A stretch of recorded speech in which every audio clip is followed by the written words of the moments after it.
అడవులో గోపుడు జయగలిగింది పొద్దునాలు ఎవరమ్మో తినాలెవరు గోవకడ వచ్చిందే గోపుడే లేడు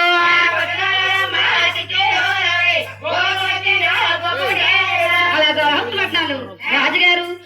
పట్నం రాజుగారు ఎప్పుడైతే అడవులు బయలుదేరారట దాని మీద అప్పుడు పడిపోయినాడట శ్రీనివాసుకు చెంపలు సిదిగిపోయినాయట అది వీళ్ళ జైలులోను మా గోపుడు చేసిన తప్పే కదా నేను చేసిన తప్పే కదా ఇక నరుడు అనుకున్నాను ఇక నారాయణ గుర్తే బాబు మా తప్పు మన్నించు నన్ను రచించు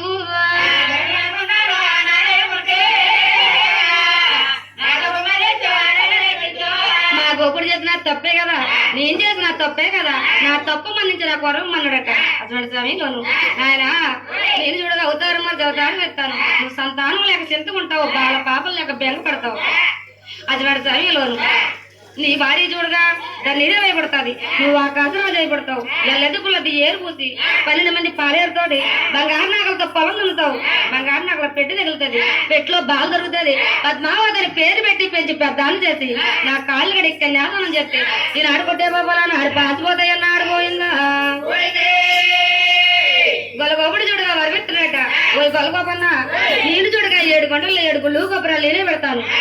నా తొలేదు వారు ఇక్కడ ఉప్పులోదు బ్రాహ్మణాయి నా తొలదు వారు నువ్వే తెరచాలని ఇలా వరం లేదన్నాడు పోయిందా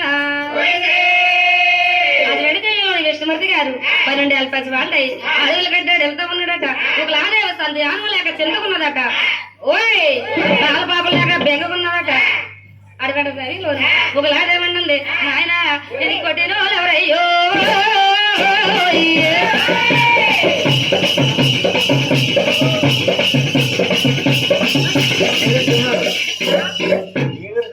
ఏదులు చిన్నాడు గారు తల్లి పేరు చెప్పి